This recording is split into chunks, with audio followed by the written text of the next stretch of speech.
Today I wanted to describe you my first collection a little bit closer and explain to you why I wanted to start with a sweatsuit.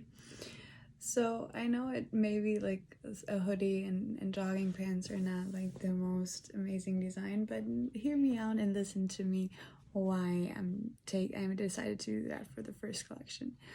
So before I even knew what kind of designs I wanted to make, because I think as you kind of realized, I started more with like the environmental impact, the workers' rights, like producing in the EU, and not really with the design first. But what was very clear to me is I needed pants. I really wanted pants. Because in 1910, I think Coco Chanel kind of gives the woman her back, like their kind of femininity and sense of freedom and sense of equality with pants. Because Coco Chanel kind of gave the woman the pants as a sense of independence. And it was kind of a statement for the independent woman up there.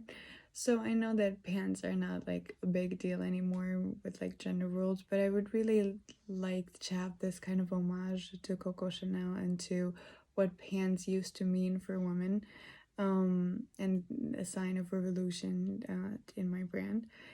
And then of course you have like other fantastic role models like Katharine Hepburn, who famously said to men who ask her to wear a skirt that they should try wearing a skirt and see how unpractical this is and see how stupid it feels.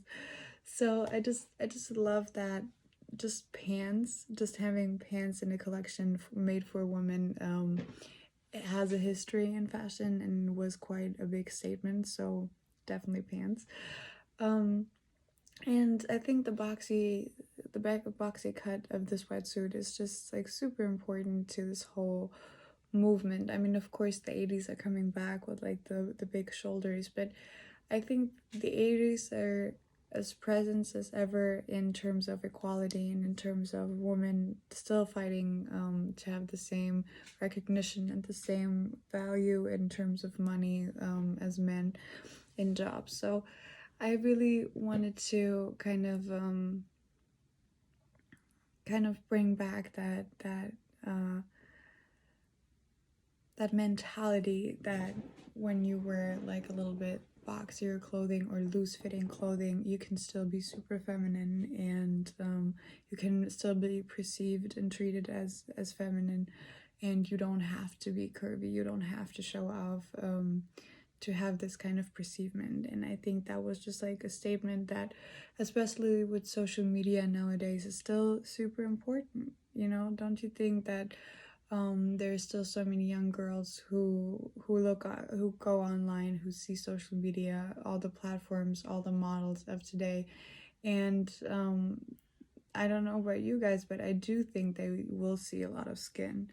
So I think it's super important that as a young fashion brand and someone who hopes to be the fashion of tomorrow, or the fashion brand of the new generation, of course I want to empower young girls and want to show them that in my collection it's really about equality, and that men and the women have the same value and should be treated the same way, and it just should matter about what person is in the clothing. I think it's like the best example today. I'm wearing again men collection from down to top, but obviously I don't really look mannish, I hope, right now. So it's just like I think clothing can do 70% of the way. Clothing can do 70% of the way how you want to be perceived and how you want to be seen. But at the end of the day, it still counts about the person who is in the clothes and who's living within, and that's the person who matters the most.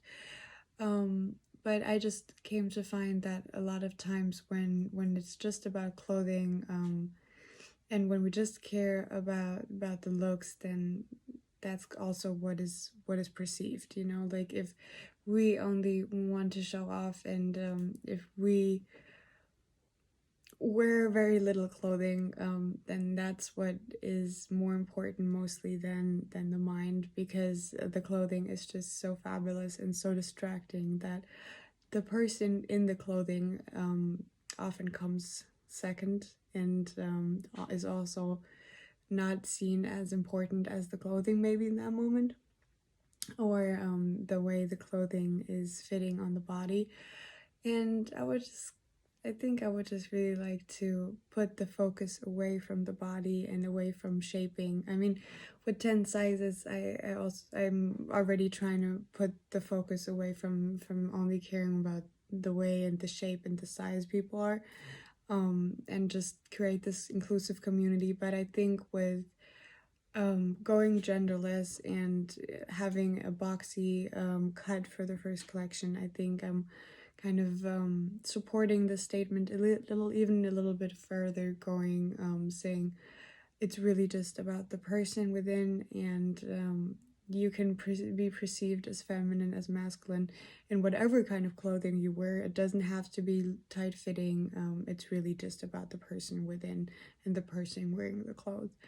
And I think that's my main statement, why I chose to do androgynous fashion, and why my first collection and probably my second and third and fourth will be as boxy as possible, because I really want to bring back the attention to the human character and to the human personality, and kind of away from only about looks and shapes and sexiness.